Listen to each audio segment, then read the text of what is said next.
It's the dead of winter in Fredericton. Many New Brunswickers head south, but one group from Fredericton isn't going for the warm weather. They're going to help. Haiti was already the poorest country in the Western Hemisphere. When the earthquake hit last year, their poorly constructed buildings crumbled. Almost 250,000 people died, and millions were left homeless. Bernie Zebarth happened to be there doing some charity work when the earthquake struck. So at the time of the earthquake, initially there was this rumbling sound, which I believe now is all the concrete buildings basically collapsing.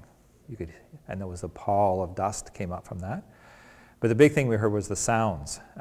So we were, again, because we were up high, you could hear the sounds coming up from the city, almost like a wail of people, a lot of it in distress, because this is their homes collapsing, and a lot of times it's collapsing on the people.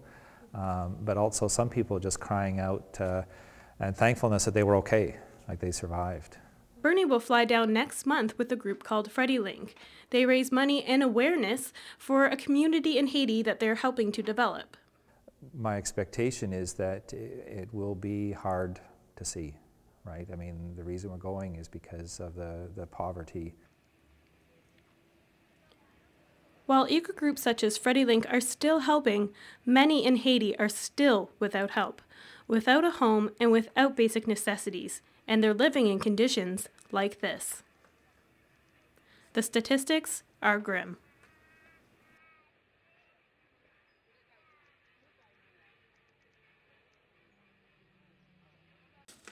Susan Johnson from the Red Cross says that the lack of organization among the aid organizations is slowing down relief efforts. There are so many organizations that came into Haiti trying to do the right thing, and a lot of them without a lot of experience. And when you have that happening, you get a lot of organizations coming in with materials that might not be appropriate, people that don't have the experience. It really does actually gum up the system. Johnson says another problem they face is trying to find who is the most needy. Finish off Crick's chapter 3. Sean Narine is a professor of international relations at St. Thomas University. He says the instability of the Haitian government is making matters worse. The Haitian authorities don't want foreigners to be running around the country doing all kinds of things without going through the Haitian government first. At the same time, the foreigners are sort of saying, well, you know, if we wait around for you to get your act together, we'll never do anything at all.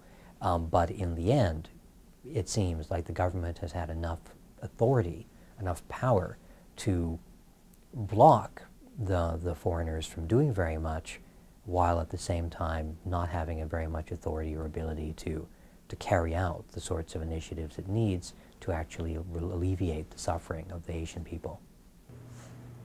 Narine says that outside pressure from the international community, such as economic incentives for the Haitian government, could speed the process along. But until then, millions of Haitians are suffering every day, and organizations as large as the Red Cross and as small as Freddie Link will just have to do the best they can under the circumstances. And for Bernie Zebarth, he knows that what he will see when he goes to Haiti is only a taste of the misery the Haitians deal with every day. For Stu Journalism, I'm Amy MacKenzie.